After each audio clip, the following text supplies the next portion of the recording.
CLU over the last couple of years has been honored to have this first breakfast in the fall here at the Reagan Library.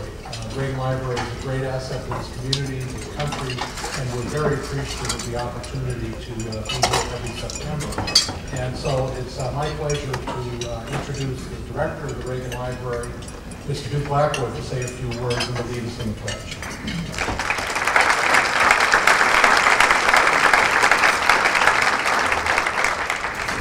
Thank you, Chris. Before I say the pledge, I'd like to make the announcement that I am running for President of the United States, and I'm here to talk about jobs. I know that's tonight. Sorry about that. Now, Chris and CLU has been a great partnership with us here, and I think what is important here is what you all do for the community. And here at the library, we like to carry on the legacy of Ronald Reagan and what he provided, not only from a national and state level, but the local level. And what you all do here is important. And the corporate leaders breakfast that the university does is really an important part of bringing people together and hoping to give back and to teach and to learn as we grow into our careers. So Chris, it's always a great partnership. So we welcome you here, we appreciate your partnership, and we hope you have a great day. Now, if you please stand.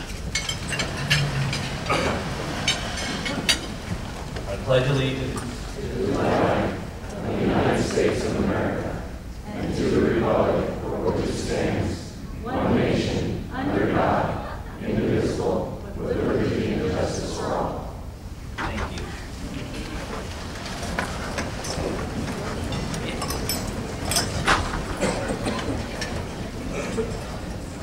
Let me draw your attention to another handout on your table giving the schedule for this year's series of corporate leaders breakfast. Beginning last year, we moved from 4 breakfasts a year to 5, and we've continued that for this year. I also want to draw your attention to the second in the series, November 10th, which will be at the Warner Center Marriott in Woodland Hills. Some of you who have been regular attendees will know that last year, for the first time, we took this event into the Valley and are delighted to do so again this year. We also, for the first time, will be going in the other direction, and on March 15th, 2012, we'll be at the Ventura Beach Marriott, and we'll hear from Mike Powers, the CEO of the county, and that represents our first breakfast to be held in that part of Ventura County, and we're delighted to see that expansion, both in numbers of people who are attending, as well as in the locations that we've been able to hold these events. So I invite all of you to come to as many or all of them as you can.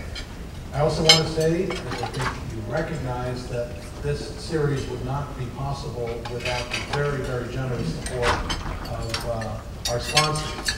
And what I would like to do is, as I read the list of our sponsors, ask that any representatives from those companies please stand, and then when we finish the list, you've all remained standing, we could thank them all with a round of applause.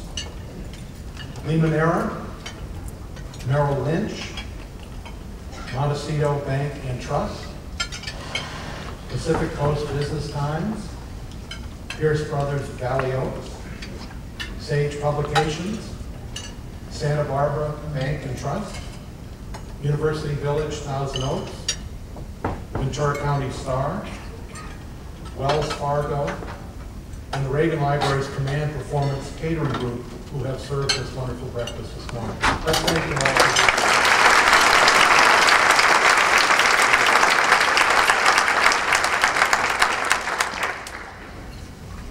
Well, at CLU, perhaps like your businesses, we're trying to figure out what to do with social media. We maintain as an institution more than a dozen Facebook pages, and then all kinds of individuals, including me, I'm afraid, have our own various Twitter feeds, trying to figure out whether people are interested in information or advocacy or what I'm having for breakfast, all things that you can find out if you're really that interested. And I think, just speaking for myself and for the university, and I hope for all of you, hearing our panelists this morning will really help tell us a lot about how we can use social media to advance and grow our business. And it's really exciting, and I've had the opportunity to visit with our panelists a little bit, and you're really going to enjoy hearing from them. I also have to do something that those of you who have been to these events before know I always get to do, which is to say, please fill out your evaluation cards, also on your table.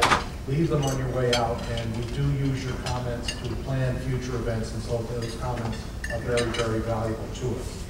Well, let me introduce then today's moderator and our panelists so we can get to the good stuff of the program.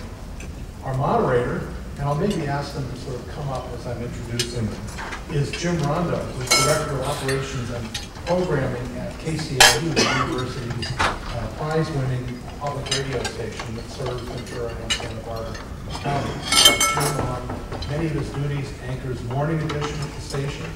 Jim has won numerous awards for his work, and I'm very proud to say most recently the LA Press Club honored Jim as best radio anchor in Southern California.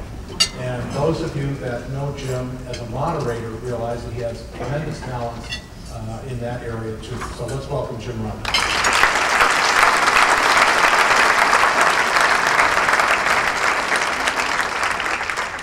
Now our panelists. First, Jody DeVere is CEO of AskPatty.com, a website, blog, and marketing agency that provides automotive education to women and training and support to automotive retailers. As an entrepreneur with more than 25 years in sales and marketing, Jody works with numerous industry agencies such as Shell Oil, Mobile One Motor, American Car Care Centers, Mercedes-Benz, and many others as a spokesperson for car care and safety, and as an advocate for women in that process. Jody DeVere.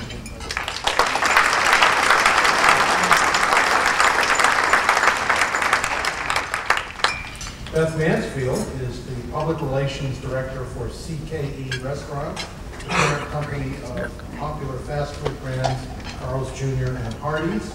She handles all the PR for the company, media relations, corporate messaging, investor relations, issues management, public affairs policy, and charitable giving.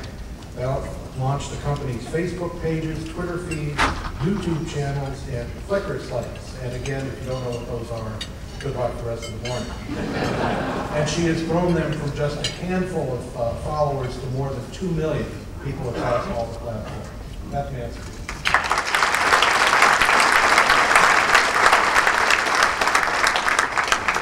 And our third panelist is Shawn, founder and former CEO of Socialmash Media, a social media marketing firm created to help companies develop their brands through online social networks such as Facebook, Twitter, and so on. He took on projects for the Camarillo Chamber of Commerce, developing CamarilloBiz.com and the Camarillo Fiesta Association website.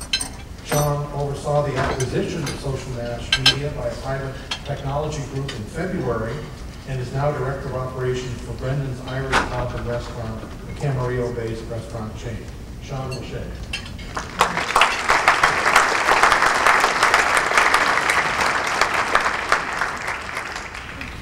Well, good morning. It's great to see all of you out here so bright and early. I apologize, I'm not Brian Williams, so if you're disappointed and want to leave now, go ahead.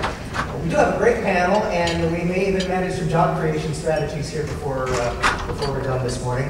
I don't know if anyone watches the television show The Office, but driving over here this morning, I was thinking about a few episodes that they've had when they decided to take their fictional paper company online with Dunder Mifflin Infinity, their e-commerce site, with dreams that people would interact and meet and date and marry and have babies and all of this, all within the confines of their virtual paper store. And what actually ended up happening, I believe, was it was infiltrated by criminals. But it was a great sort of setup for the questions that we're going to touch on today, and that is, why would you want to do that as a consumer? Why would you want to do that as a business? We'll get to a lot of those kind of questions today, and I want to make sure that we also let you know that if you have questions along the way as we have our discussion this morning, we will be saving some time at the end for you to stand up and ask exactly what's on your mind if we haven't covered it exactly. So we'll talk to some real great experts here, and let's get started with a question that we talked about just a little bit at breakfast, and I'd like to have you elaborate on it. And that is finding your voice. A lot of people are used to putting together an advertising campaign. If you're Tom Malley or Chris Kimball or one of those people, certainly your name is your marquee. But then if you're representing a business like Carl's Jr., maybe you're going to tweet as someone else. And Beth, I know, has some expertise in that. Maybe we can start with you. Yeah, one of the things that we had to set up initially with Carl's Jr. and Hardee's was really finding our voice. Our target market is young, hungry guys, 18 to 34 years old. So we're not going to spend a lot of time doing marketing speak to them or doing a hard sell. We say dude a lot. I'm one of the people who is on the Twitter stream who is tweeting out to our followers, and no one needs to know that it's a middle-aged chubby mom who is on the other side of their tweet. They think it's a young hungry guy, so again, we just say dude a lot. And that's really important to find your voice for your company. If you're a bank, obviously you want to address your customers how you would address them as they walk into your bank. I don't think you need to be overly formal, especially in social media. It is a very give and take, very casual world that we're dealing with. But one thing you do need to be careful of is that sarcasm never comes across well in the written word, and Twitter's no different. So while you think you may be replying in a sarcastic tone, someone's going to hurt. And Jody, you're the CEO of AskPatty.com, and essentially you are Patty, correct? I am. Tell us what goes into creating that character and how you communicate with your clientele. Well, when I first decided to start this business, I saw sort of a black hole for women and having their own safe place to get automotive advice. And so I kind of created a caricature called Patty, who was sort of an empowered woman who kind of was savvy about her not only car buying, but vehicle maintenance and repair. And I have become that voice for women and have built a very big following, not only on Twitter, Facebook, but in the blogosphere, where women spend a lot of time. Just noteworthy, women spend three times more per day in social media sites than the guys do. We also speak 20,000 words a day on average. Guys, only 6,000 words per average. So for you married men, it's good if your wives are on social media because they can get some of those words out before they come, right? Okay. And so my voice was really about giving advice and help to women and giving them a safe place to come. I also have a panel of automotive experts that answer questions 24/7 on my website. And so it's been, I do have a secondary voice, and that is the voice of the automotive industry to provide a better experience for women when they visit the dealership, automotive repair, tire store, quick lube, so forth and so on.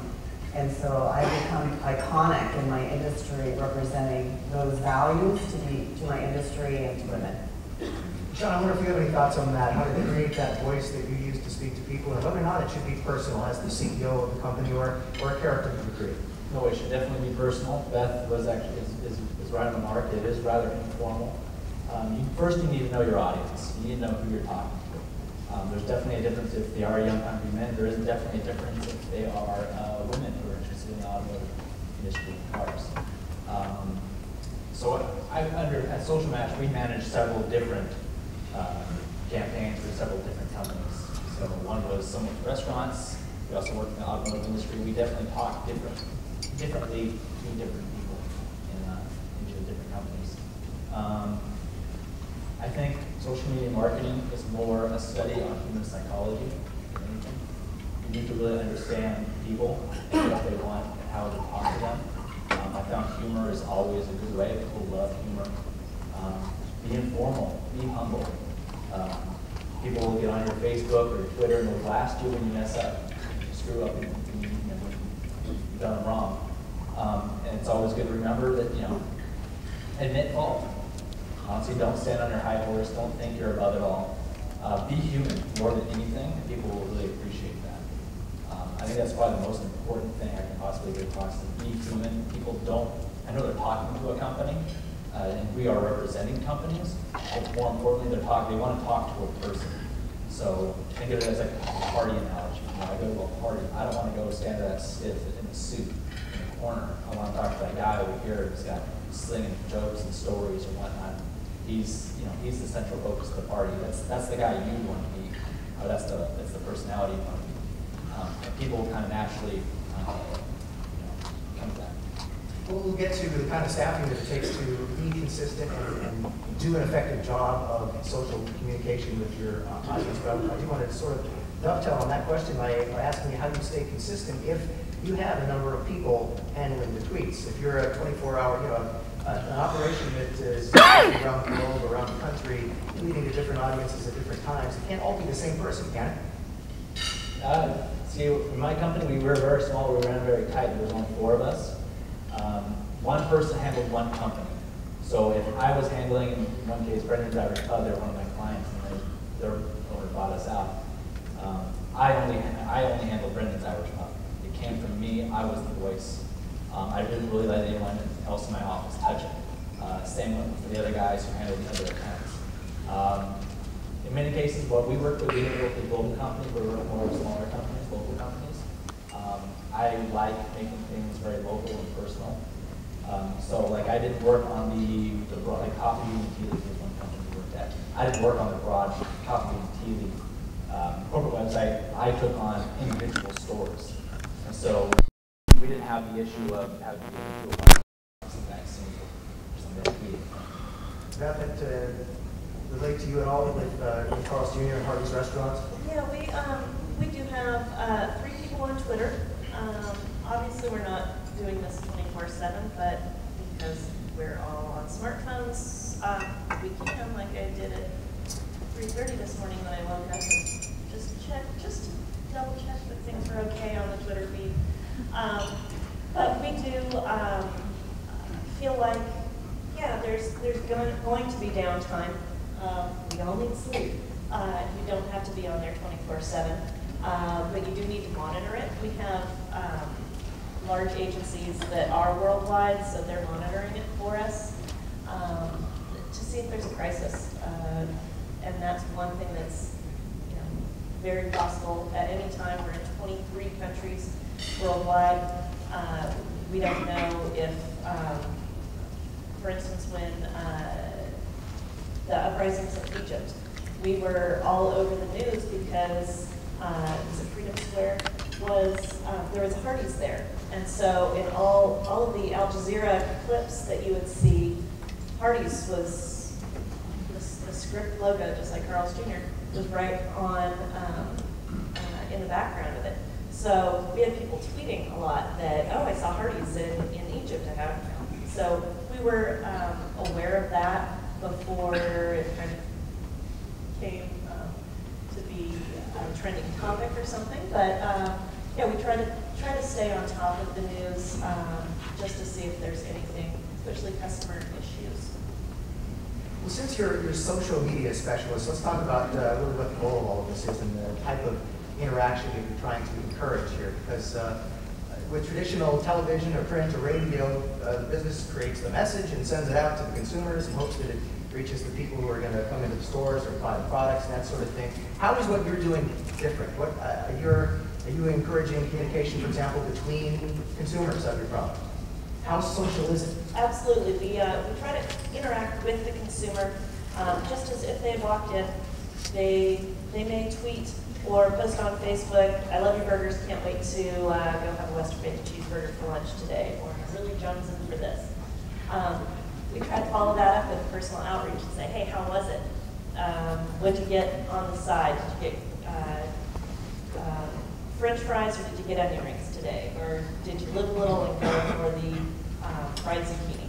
So we try to have fun with it and really interact with them on a personal level. But then we also try and make those connections that if somebody in Central Texas tweets that just drove by the Bastrop, Texas, Carl's Jr., it's safe from the wildfires, then we'll do a shout out and say, hey, we hope everybody else in Bastrop is safe. We're still open if you need to come and have a burger. And we'll even tweet things out like, hey, firefighters, if you need a break, come in, we're serving free burgers to firefighters. So it's we try to localize it on a global level. So it's, even though we've got, again, 23 countries that we're in, we're still trying to keep that message down to a one-on-one contact. Shawn or Jody, you want to elaborate on that? Well, you know, of course, I'm eyesight, so it makes it really easy to get two-way communications going because women are asking questions.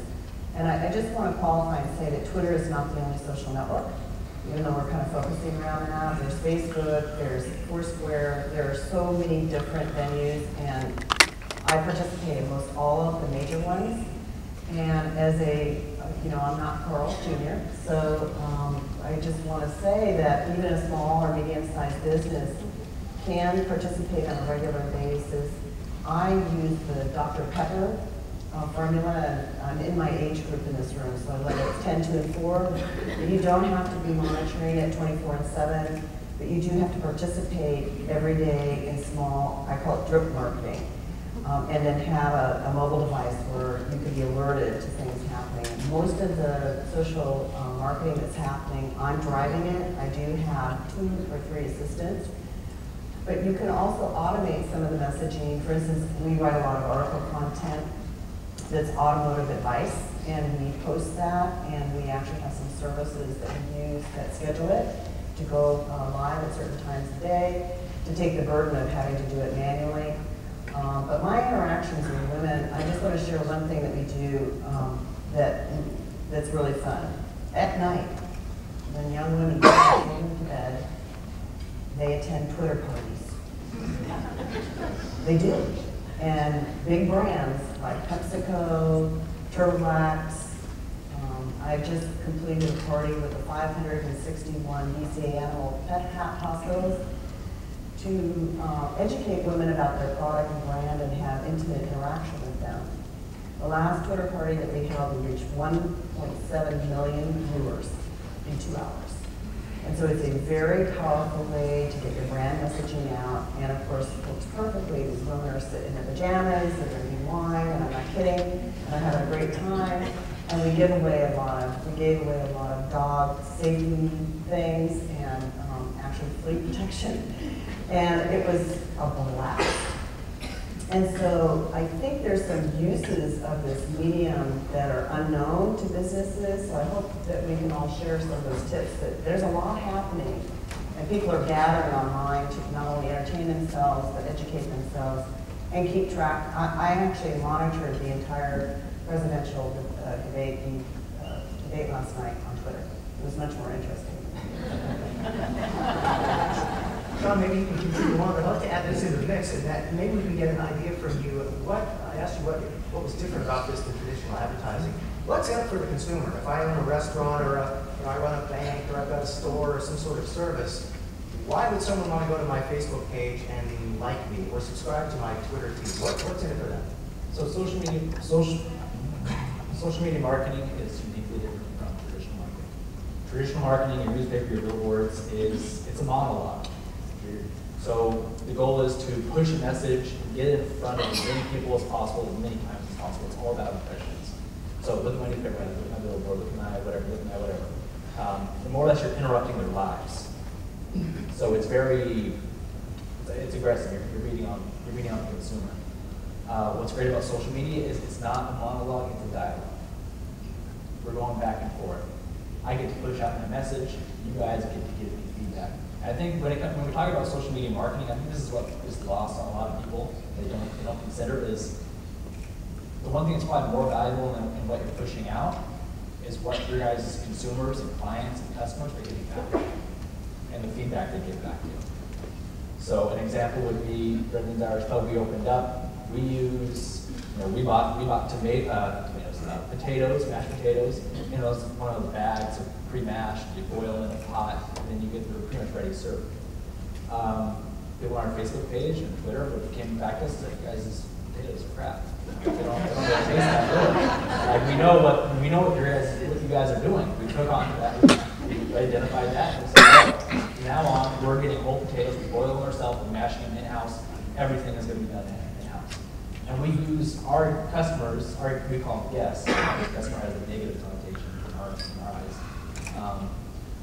But we use their feedback to improve the service that we provide to them.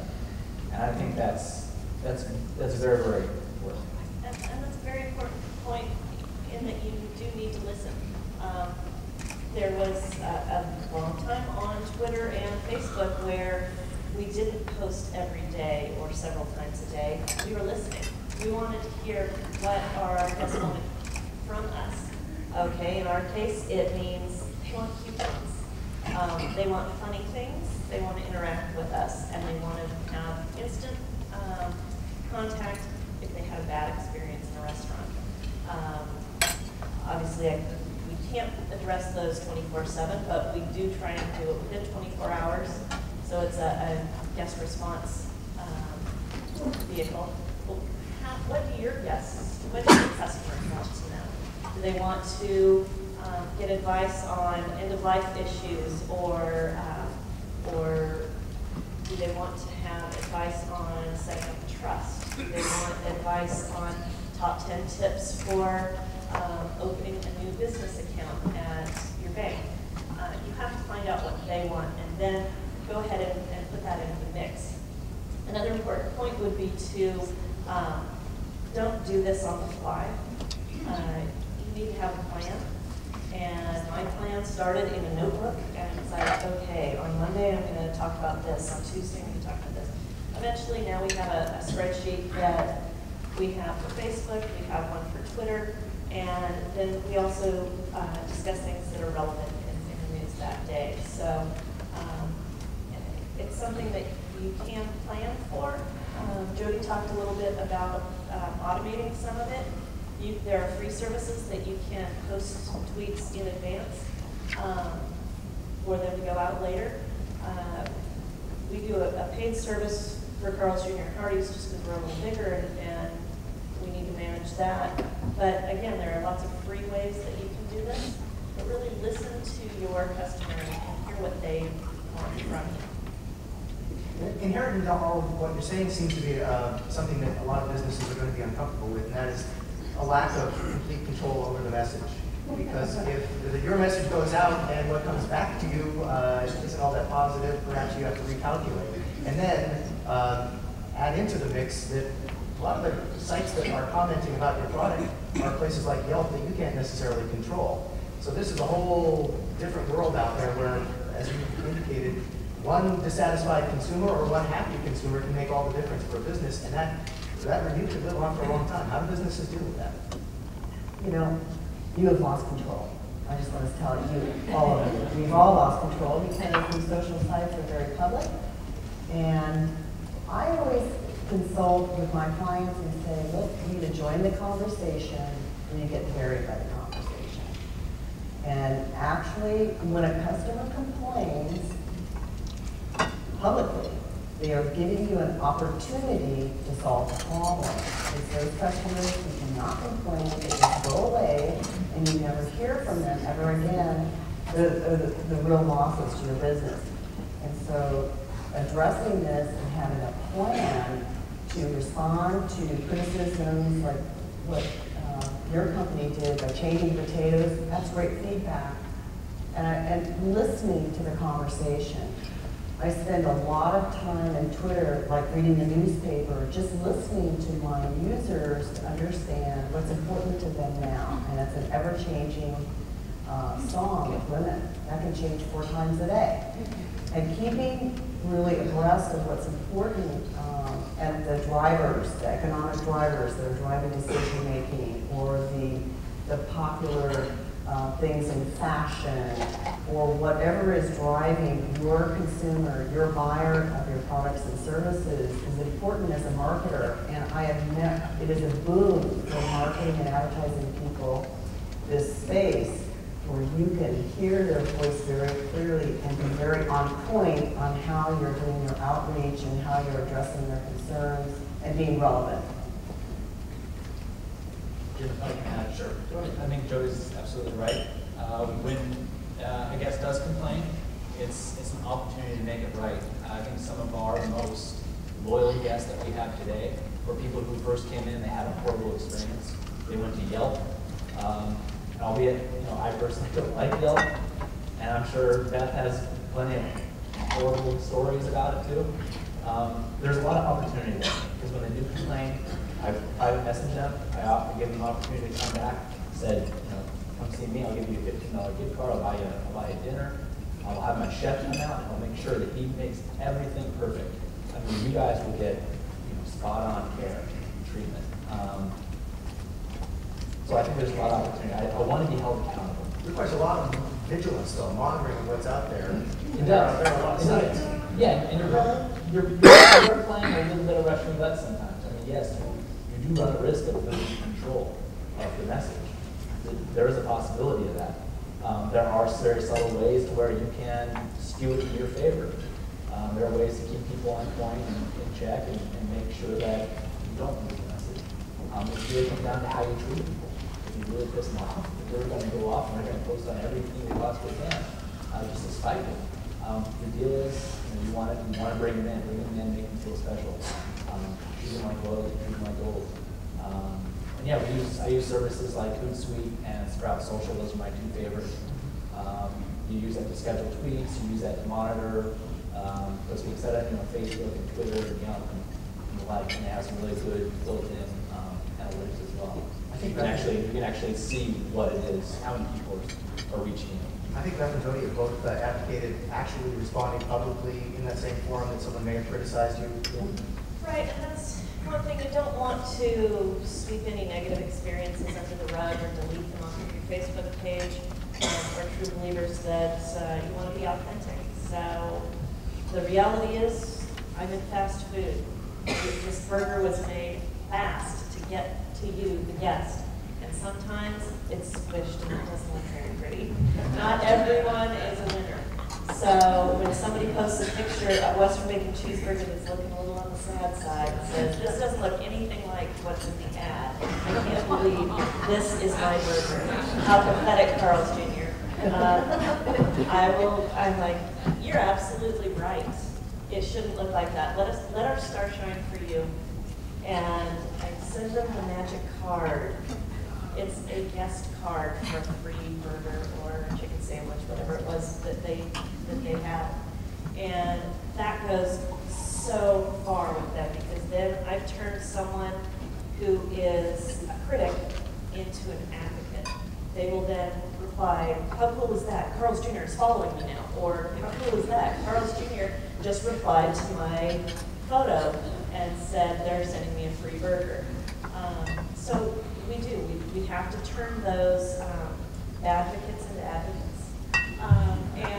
And really, it is a customer service issue.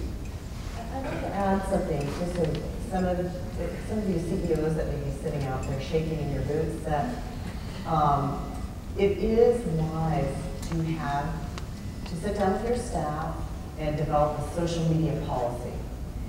That there are specific people that respond to these concerns and that have the proper training and understand your response messaging. This isn't just willy-nilly, and the larger the company, and by the way, we can't control social media, but we can control what we say in social media and how we represent our brand message in social media. And I believe you don't want to have somebody in the back room that you're not aware of representing themselves as a member of your company out of turn and saying things. So you need to establish a written policy. You need to review it with your employees. I always recommend the people who are the most comfortable in social media should be your brand ambassadors in social media, and also that the rules of the road have been agreed upon. And there are many sites that you can go to find a basic corporate social media guidelines. My only cautionary tale there is don't make the guidelines so stringent that it's no fun at all and you're not getting any productivity after all that effort. And if you really are not sure of what you need to do, hire an expert to come in and help you develop that. I've actually worked with companies on that. And it's really important philosophically, and so that you're not sweating blood drops at night wondering what's happening on your Twitter feed, CEOs. That's the way to go about it. I saw a quote online from someone you probably know, Scott Monty, who writes a blog. He's the head of social media for Ford, who says, LinkedIn is the business meeting, Facebook is the hallway conversation, and Twitter is the cocktail party. And now, of course, we've got Google Plus, and we mentioned a number of other services. I'd like to get all of our experts' thoughts here on, well, I guess, first of all, how many of these different platforms a business can and should try to integrate into their marketing plan, what kind of staffing level that might take, and the benefits of the ones that you like the best. I would say first and foremost, it's up to you. You need to decide, why are you doing this? Are your customers on Facebook? Are your customers on Twitter? Everyone here probably knows how they get new customers, either through direct mail or referrals. Instead of logging and saying, okay, how did you hear about us? You need to start saying, did you hear about us on Twitter? Did you hear about us on Facebook? Or are you on Twitter and Facebook? And really find out what they want from you. So one thing is if you just want to have a presence on Facebook, that's terrific. You can just have information. You don't have to update it daily. But just so if somebody's not comfortable, maybe going to your website or maybe isn't even looking for it, just go on Facebook and create a page for it. Make sure it's a personal account. Make sure it's a page. That's one great problem that a lot of small businesses have, is they'll create it as a personal page instead of a brand page. So make sure you do that. And then again, listen to what your customers want. If they're on Twitter, if you think it's going to be a help, maybe go look at that. But I wouldn't jump in with both feet and say, hey, let's get all of these sites up and running at once. If you think that YouTube is something that would be beneficial, do you have a lot of training videos or videos from events? That would be a great channel to use. Start a YouTube page, and then you can cross-post that onto your Facebook page, or you can put a link on your Twitter feed. But again, you don't have to have all of them at once. And CKE, I don't think you mentioned, has branded apps as well. Yeah, we have a mobile app that you can use on your smartphone, whether it's an Android or iPhone, and it can tell you the location of the closest Carl's Jr. Hardee's. You can also spin the wheel of awesome once you check in and win prizes. So go download that. You could be the next one. But it has things on there where you can follow us on Twitter, you can follow us on Facebook, and it's all in the palm of your hand. So maybe as I'm eating my Western bacon cheeseburger, I just checked in, I spun the wheel, I got a coupon, whatever. Now, hey, look, they've got some videos on here. It's also all integrated with our YouTube channel, so I can watch the latest commercial with the Skippy Pet lady. That's my brand. Shawn, what about you? I mean, someone comes to you as a client and says, I want a social media presence, I just don't know where to be. Where do you direct them to go? It's determined on a lot of factors. What industry you're in, what market audience you're trying to reach, how much time you have, how many resources you have. I'm going to assume that most of you guys in here are probably small business owners or affiliated with small businesses, in which case you guys probably don't have a lot of money to throw around. You probably have just as less time to throw around. So a lot of cases, it's not whether or not to get involved, it's how to approach it, how to do it, and what to get involved in. In businesses I've worked with, I've had the benefit of working with a lot of small businesses, not so many big ones like Carl's Jr.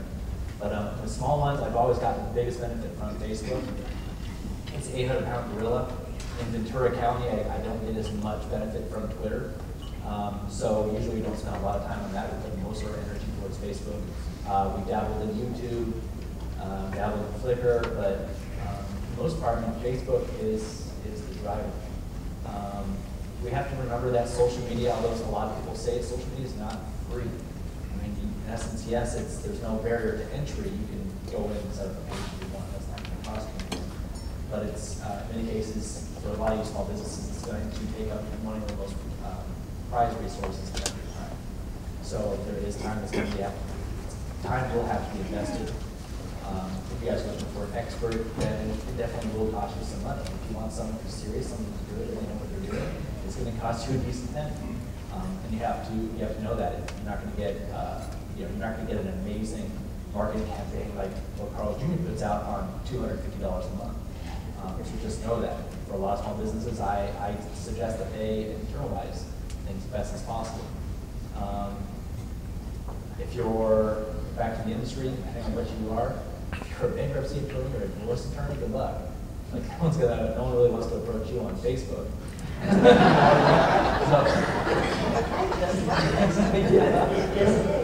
Your wife sees that, you're like, oh, you're ready for something. Honey, do you have something to tell me? So, like, a lot of attorneys would approach me and say, socialize me, make me social. And I pretty much, I turn down more clients than I accept. Because what's harder than managing, in many cases, a brand's online identity is managing my client's expectations. Because a lot of people think that social media is the answer to everything. It's very important. I think you should all have it, but it's not the only thing you should have. It's one element in a broader marketing campaign. You will not reach everyone through social media, through Facebook, through Twitter. So, I mean, let's be real. Let's keep that in mind. I think it's important. You will definitely hit a very specific and important demographic in most of your businesses because most people simply are on Facebook. My grandfather's on Facebook. My 14-year-old sister's on Facebook. So it has a very large appeal. A lot of up-and-comers like Foursquare, Gowalla, some of those education-based services, even Google Plus still, it's in its infancy. It's still rather niche. So if you're trying to make a decision on whether or not to go with those, and your time and your resources are strained, I say stick with Facebook right now, and then wait. Wait around so you know you can get value out of Foursquare, you can get value out of Google Plus. Don't rush in and try to do everything all at once. It's not worth it. Jody, your thoughts on that? And I also wanted to throw in, you mentioned that you've had experience with another one we haven't mentioned, which a lot of our audience members will have heard about, Groupon. Okay. And advising clients on how to use things like that. Well, I was going to say something about social media strategies from a little different point of view that you may not realize, and that is that social media is very SEO friendly, search engine optimization friendly. And for those of you who, basically what every business wants to be is known. And the more brand presence you have, the more likely you are to drive new clients. And so part of my strategy with social media isn't just to be social, although I am a very social person, is that it delivers a lot of benefits to help my visibility of my brand and my product. Because Facebook, Twitter, and these various social sites used in conjunction are have great SEO value for your website and your online presence, which is where, how many of you use the yellow pages now to find something? Go and pull out the book. Sorry, ladies, that's out. Yeah. Everybody goes to Google or search engine, they type it in, and as a business, you want to come up with the results under those relevant terms, and one of the things that a blog, by the way, YouTube, because they're owned by Google, is a very good SEO strategy to have a channel and content that you're putting up that is targeted with keywords. So my social media strategy from a very serious business point of view is just not about having fun online and interacting with clients. It is a online strategy to help me do well in the search engines, be known, reach my customer base where they are. And so, and one of the ways that many companies now are reaching women is through couponing. And couponing now is a competitive sport with women. We no longer brag about our bling. We now brag about how much money we saved on our coupons. Hands of women who agree with that statement. Okay? And so Groupon has become just a stellar example. And I think there's another one, social, what's it called? Living Social is another one. I have a client who put out a Groupon, and this is in the state of Maryland. They sold 1,689 in a 24-hour period. They are a small business. They're an automotive repair center, 6 locations. I also sell, my clients are also mostly small businesses. And not all of the women took action on the 50% off the brake job, but boy, did it reach a lot of new clientele. 81% of Groupon users are women, by the way. And so it's a great strategy to reach savvy women who are using mobile devices and so forth. I want to talk a little bit about demographics in social media. I think there's a misnomer that only young people are really involved, or, you know, that's not true. You know, I'm a baby boomer, I'm a grandmother, my oldest grandchild was 12. She's on Facebook, and I have a lot of women friends. My 88-year-old father is addicted to Facebook. Addicted. Remember a couple of years ago when they changed the interface overnight, didn't tell anybody, he put in a 911 call to me. You gotta fix my Facebook, Jody. You know, and it's become an extension of connectivity for generations. And you can watch the great-grandkids and see their pictures, and there's so many different communities that you can tap into that are using the socialized community, and that word has been used a lot in our panel. I think that's one thing that I see social media and online as an ecosystem with many communities that are hatching, little communities, and what you need to look out into is say, what community do I belong in? Where should I be having my conversations? And then identify those communities and join them. And community, it could be a Facebook community, because it's just not a Facebook page, there's also groups in Facebook. Just like in Twitter, the hashtag groups people together with different interests.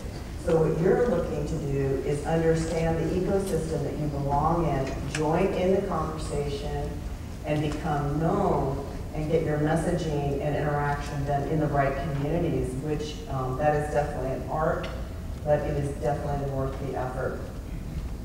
Jim, can I have a Groupon discussion? I personally am I'm pessimistic about Groupon, at least from a small business point of view, and I'll tell you why. I think it's great for the consumer. Wow, I get $20 a gift card for $10. So that's a pretty good deal. You're saving 50%. For the small business owner, I've seen some cases where it does work. I've seen cases where some business owners have actually gotten burned. And so again, you're playing, there's a gamble involved. You have to know that you're going to offer a $20 gift card. It's going to reduce down to $10. Of that $10, Groupon's going to pay half of that, so now you're getting $5. So know that you're going to reduce your product. Essentially, what you have coming in is going to be 75% less than what you're getting out. There's no upfront cost, but it will hit you on the back end. So if you guys are a small business, you're cash strapped, Groupon doesn't pay out. They pay out between 30 to 60 days after Groupon hits. So just know that if you're in a very cash strapped position, it could make that position even worse. The benefit of Groupon is it does reach a lot of new clientele that will come in. You only really reap the benefit is that that person comes in, they come in again, and again, and again. They become a loyalist. Because you're losing money on that person. You're bringing that person at your door at a loss, a very significant loss at that. So keep that in mind. You need to make sure you're able to bring that person again, you're able to convert them into a loyal customer, guest. Otherwise, then you're just throwing money down the barrel. Yeah, I agree. I think Groupon and those sites are what I call conquest marketing, where you're going after it's called conquest marketing, where you're going after new things, and instead of thinking of it as a coupon and you're going to make money, you have to think of Groupon and these sites as marketing dollars that you're going to spend, just like you would in direct mail or other marketing campaigns, and to budget accordingly. Now that our audience is for the most part done gnawing on breakfast this morning, we're going to go and get some questions from the audience in just a moment. So formulate anything you think has been left out or you'd like to get more specific about. We will get microphones out to you in just a moment here. Maybe we can run down the panel just one more time on something that Shawn mentioned, and that was where this whole thing, this social media marketing fits in to an overall marketing plan. If you're big enough to do TV or radio or print, if you do, appearances at local street fairs, that kind of thing, whatever it is you're doing, where does social media fit into that overall mix? Is it all of it? Is it 10%? Is it 50? How do you see that? So I think it's going to be different based on what industry. And if you're in the technology industry, it'll likely be more. You're going to have more things that are online and web-based. If you are more, let's say, in a dinosaur industry, let's call it, it's going to be a little bit less. It also depends who you're appealing to. If you're trying to appeal to grandma and grandpa, then honestly, print marketing, print media, traditional, is still probably the best way to reach that audience. If you're trying to reach the college kid, the guy right out of college, the newly married couple, the young couple with kids, so you're anywhere between 20, 25 to 40 to 45. I think that's prime. I think you should use Facebook, Twitter, and the like to go after them. You know, it also, again, it goes back to the resources you have, how much money you want to pile into it. It's going to be different from all you guys. I'm not going to say that all you guys should immediately take 25% of your marketing budget and pile it into social media. It's going to be different, and you guys need to have that conversation internally as to how much and how aggressive you want to be with it, and how much you can change. It does bring a lot of value for the clients that I've done it for. I usually won't accept a client unless I'm confident it will be beneficial. Like I said, I turn away most clients because it's just say, honestly, you pay me a lot of money. And by the way, if you want me to run a decent marketing campaign for you, I'm going to charge you $1,000, $1,500 a month. So that's how much it's going to cost you out of pocket. Then you just need to know that. And Beth, it's part of the mix. I mean, we certainly see Carl's Jr. on television. Absolutely. We're not going to be taking our millions of dollars that we spend on ad production and putting it all into social media. Still, TV is the best way to reach our guests with those hot models in bikinis.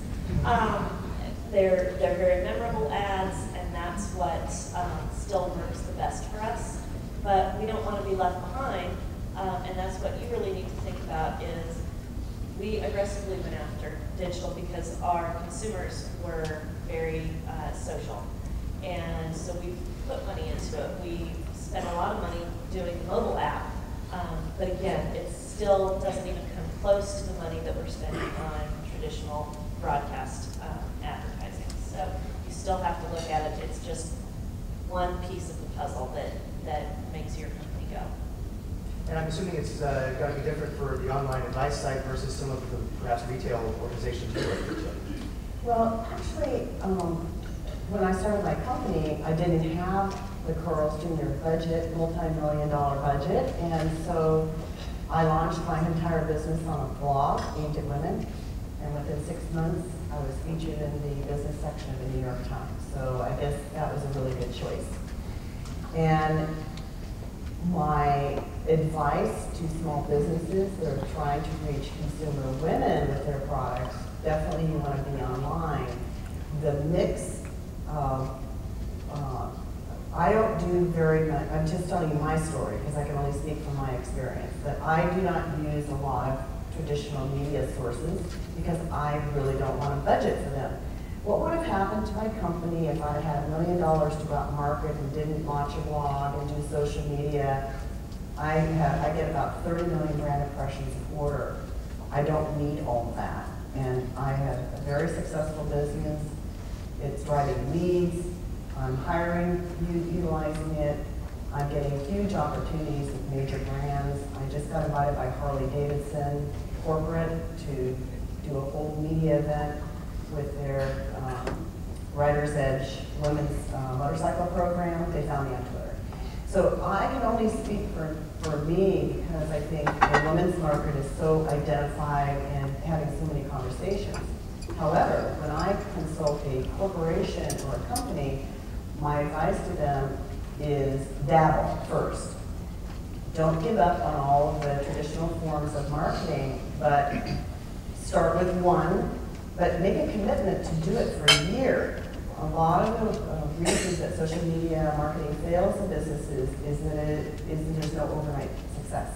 It is drip marketing, and you have to make an effort. It's like pushing a boulder uphill for a while, and then it gains momentum. So you have to commit to that time of making deposits every day into that account. And that's what I had to do to build that momentum in my business in that arena. And so you want to have a good mix. And I think what Shawn and Beth said, you have to identify with your constituency. But my opinion is, and I'm very opinion about this, is everybody's online. You just have to find out where they are online, find out where they're going, where they're hanging out, and then make your presence known there. That's the art of social media. Where is my constituency hanging out? Even attorneys can give advice. They know a lot of things. I've gone to very good attorney sites that do video and give advice out, and they become a resource for consumers. So if you're an attorney, giving good advice, free advice out, is a great way to market yourself. Great, well, that's a perfect time to go out to the audience and see if you have any questions. Maybe we can start over this side of the room. And I think, Sharon, we have microphones out there somewhere, right? Oh, there's one right there. Just raise your hand, and we will be happy to send a microphone out there to you if you have a question. Good morning. Thank you very much for your participation this morning. It's all very interesting, especially for us end-of-the-line baby boomers who are trying to get all this. We're a consulting firm to the franchise industry, and our posts are informational driven. Any suggestions on how or what type of social media can help us drive business? That's number one. And then number two, Beth, you made a comment about pulling back for a while and listening to your customers. If I were to pull back because what we provide is just information, how can I listen? Who's going to post anything to me if I'm not out there giving them information? You don't have to be pushing information all the time. If you're on Twitter, and I think Twitter would be a good site to be on, because there are a lot of franchise organizations on Twitter, and small business, people looking for small business opportunities. You just don't have to be pushing your message 24/7. You can put out a note saying, click on this link to learn more about franchise opportunities in Ventura County, and then hashtag it with Ventura, or something that's specific to franchising. But you also want to go around and amass a lot of folks and start following them and see what other people in your industry are talking about, who is interacting with another franchise agency. Go look at Franchise Times and see what Franchise Times is doing as a media outlet on Twitter or Facebook, and see how they're interacting. So really it's if you're going to have a listening period, I always think that you don't have to go on and be Carl's Jr. when you're first on there. I went on and I was at Beth Mansfield, so if anybody wants coffee. I went out and I listened. I went out and I followed a lot of other brands, saw what they were doing, and that's what I mean by listening. You don't have to go out as your brand and immediately start interacting. Any other thoughts about platforms that might work, or I think we had another question right in front of you there. That may have been the same question. If not, we can move on. Yeah, this my name is Dave McDonald with Mansfield Legal Express, and also car control. I had a question as far as I have a lot of connections now with LinkedIn, mostly the legal field. I guess I'm asking a basic question. How do I respond? How do I speak to these connections? I have over 1,100 connections right now, and a lot of them are in markets that I would like to approach. And so I don't know how much is too much. I don't know, where it starts becoming an issue of, well, now I got your email address and now I'm spamming you or something like that. So what is the rule of thumb as far as doing that properly and ethically? Very active in LinkedIn too. I'm everywhere. That's what they say.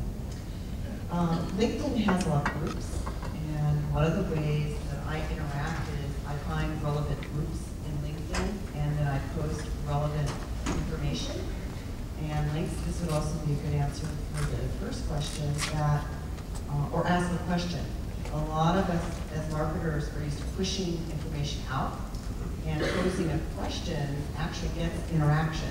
It's a relevant question, and doing poll. LinkedIn is a great, they have the opportunity to run polls, join groups, post links, ask questions, and get an opinion, take consensus. This starts the conversation versus just, here's what I have, offer today, or join me, or, so what we do, and like Beth, we have a schedule. So the different interactions through the week, so that we're not just, boring, here's my message, I see a lot of spammers, by the way, and I ignore them, and I have a way to clean my Twitter feed.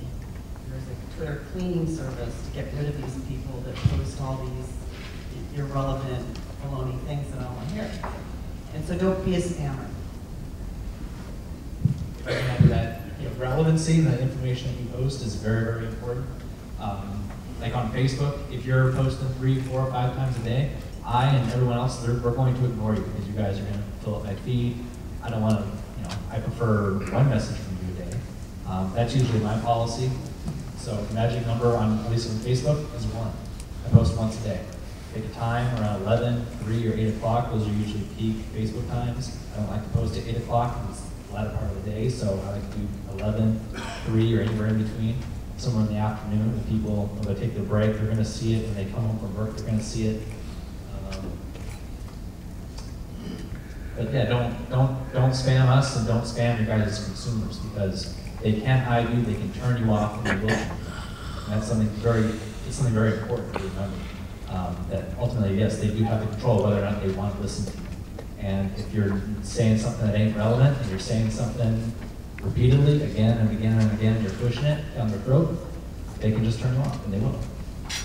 And we can move a little bit toward the middle here and see if we have any questions. Raise your hand, we'll get to a couple over here. Okay. So right over there. white jacket back there, if you need the microphone over there. Great question, by the way. The amount of email most of us get these days, one more message just doesn't seem very appealing to most of us. Okay. My name is Linda McCarthy, and I am a small business network international. Trying to blossom into this, and two things that you brought up. There's some automated services or programs to have automated messages. You guys brought up something about Sprout Social, whatever that is. And then the other question is, you talked about social media guidelines, and there's things like that posted somewhere. Where can we find those kinds of things so we have some great do's and don'ts? So let me take the first half of your question. I'll let Jody take the other half. So I have a few preferred favorite, depending on how big you guys are and how much money you want to spend. Sprout Social. These are social media management platforms. So I can manage my Facebook, my Twitter, my Yelp, and other social media accounts from a single centralized location.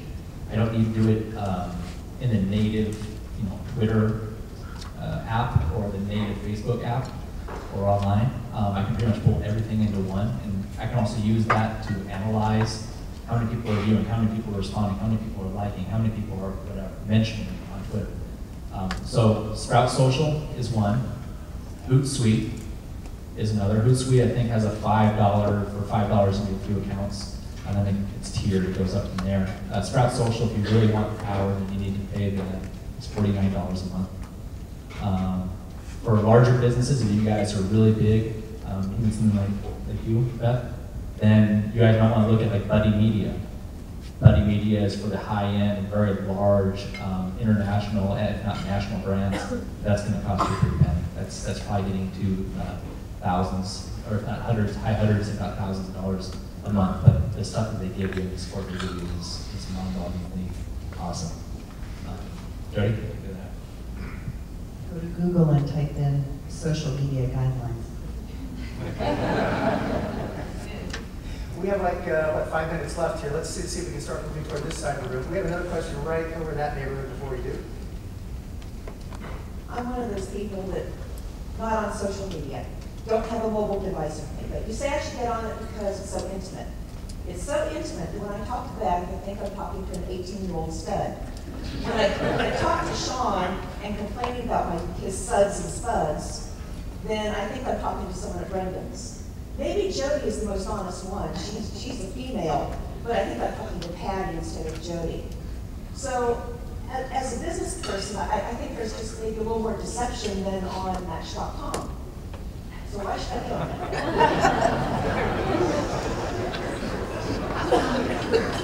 All right. All right, let me give it a try.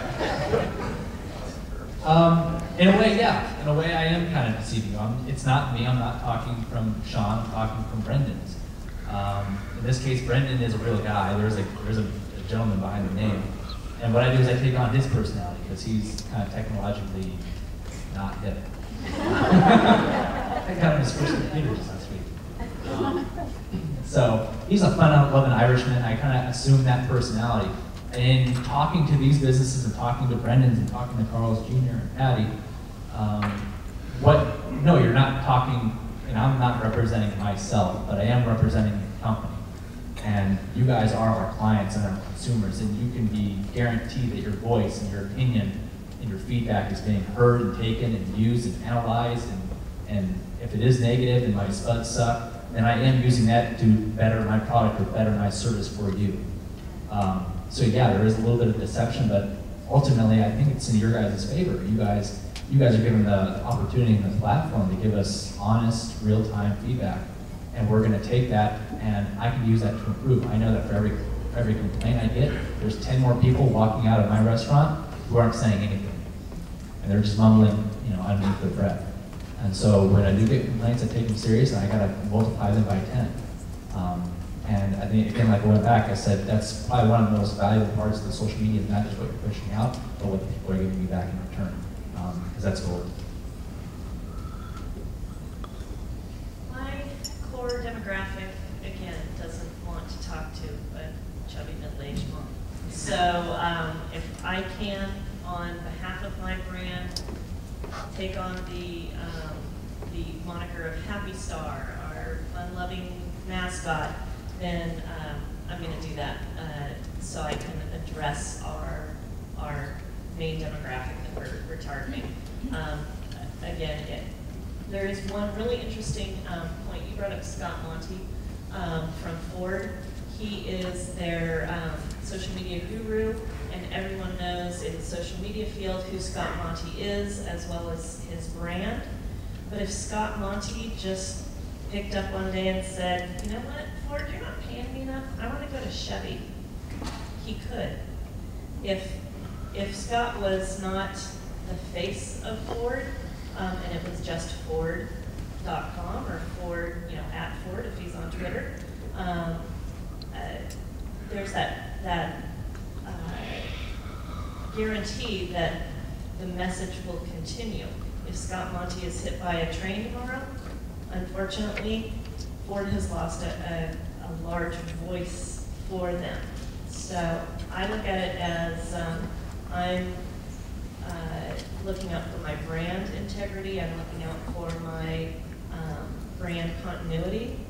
I'm replaceable at any time. But if anyone asks, I will let them know that people often do say, who's tweeting, and we'll let them know. And we give them our real names, and they can follow us that way as well. So, but I don't look at it as deceiving. I just think of it as if you're trying to interact with the brand, you're usually trying to interact with it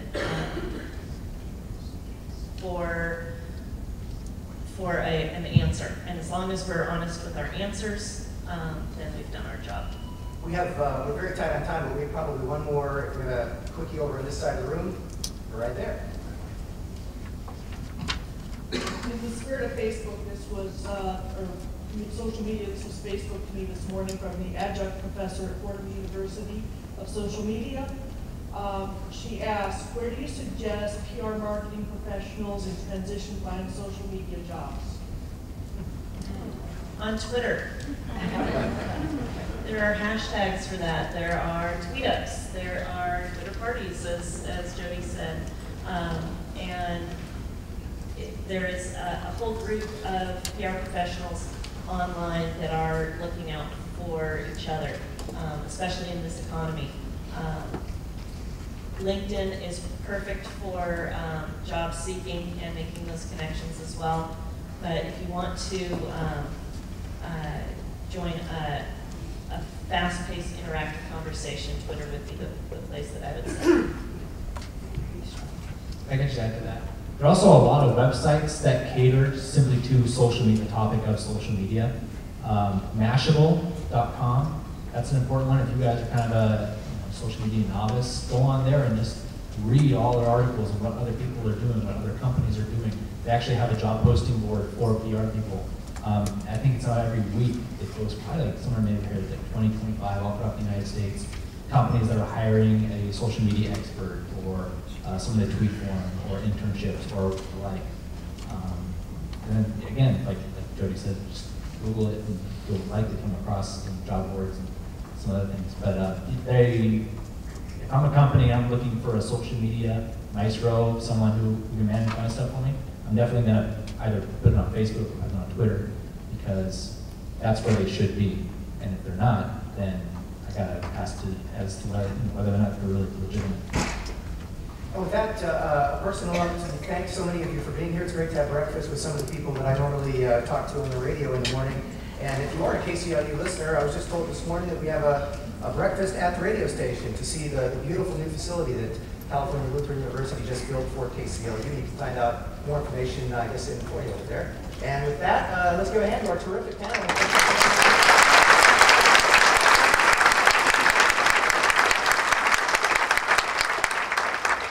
It's been a fascinating session. For those of you that are following along on Twitter, the hashtag CLU Social, a lot of very interesting comments and tweets and retweets, and Jody gets credit for tweeting while up here on the panel. And Beth, I sent that thing about the lousy hamburgers, so I just want to get